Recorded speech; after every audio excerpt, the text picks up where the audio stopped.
le roi George VI a dû se battre pour prouver qu'il était capable.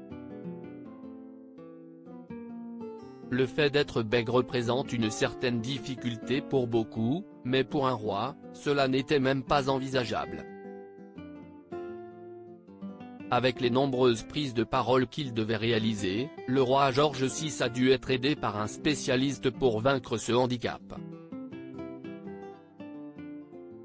Lui dont sa fille, Élisabeth II, a écrit un texte bouleversant à son sujet. C'est l'orthophoniste australien Lionel Logue, qui lui est venu en aide. Grâce à son expertise et son humanité, il a permis au souverain, dont le fils aîné de William a hérité de son prénom, de maîtriser ses discours, et de rassembler les foules. Lionel Logue est né en 1880 à Adélaïde, en Australie et s'est installé à Londres en 1924. Il y a tenu un cabinet au 146, Harley Street, dans le quartier de la City. Rapidement, il s'est fait connaître pour ses traitements sur les troubles de la parole d'anciens combattants de la Grande Guerre et d'enfants scolarisés. Elisabeth Bowes-Lyon, l'épouse d'Albert, future Queen Mum, reine-mère, a passé la porte de son cabinet en 1926.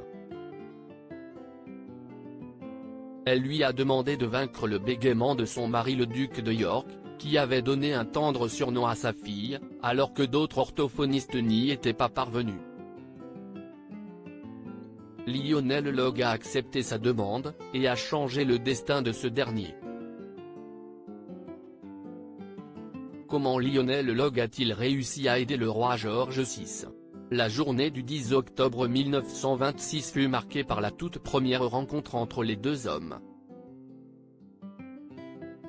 Celle-ci ne s'est pas avérée réjouissante puisqu'Albert Frédéric Arthur George se braqua rapidement lorsque l'orthophoniste lui posa des questions sur son enfance.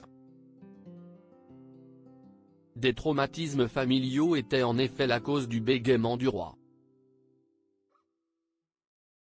L'expert l'a alors prévenu, « Je peux vous soigner, mais il vous faudra fournir d'énormes efforts. » Puis, des résultats sont arrivés à force de beaucoup de travail. Le journal de l'orthophoniste a révélé qu'en un peu moins d'une année, entre octobre 1926 et décembre 1927, les deux hommes ont eu 82 rendez-vous afin d'améliorer la diction de George VI. Et cela par le biais de phrases compliquées à répéter. Telles que I have a sieve full of sifted thistle and a sieve full of unsifted thistle, because I am a thistle sifted soit, en français, la très célèbre phrase « Un chasseur sachant chasser sans son chien est un chasseur qui sait chasser », notamment utilisée en cours de théâtre. Même si les méthodes de l'orthophoniste étaient à l'époque jugées peu orthodoxes, elles ont fini par marcher.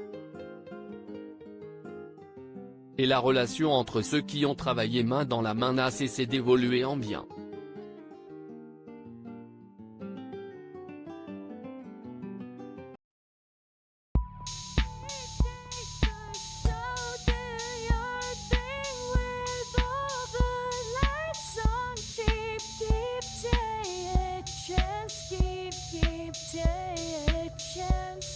You can just keep